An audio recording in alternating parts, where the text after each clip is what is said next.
আসসালামু আলাইকুম বন্ধুরা, আশা করি সকলেই ভালো আছেন।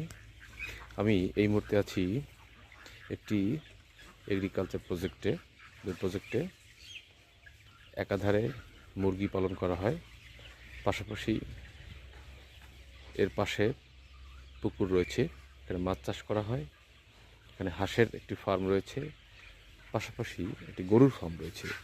আপনাদের দেখানোর চেষ্টা করছি। দেখেন,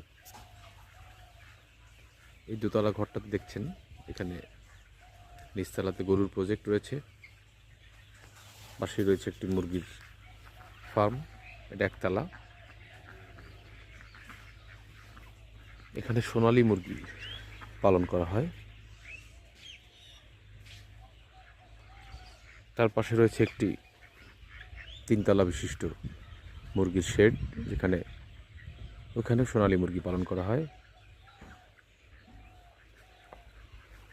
এখানে একটি হাঁসের খামারও আছে ওই পাশটাতে। বাম পাশে পুকুর রয়েছে।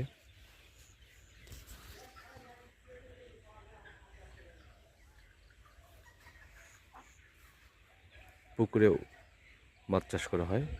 একটি পরিকল্পিত প্রজেক্ট।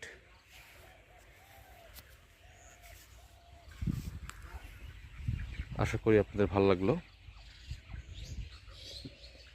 সবাই আমার সাথেই থাকবেন। আসসালামু আলাইকুম।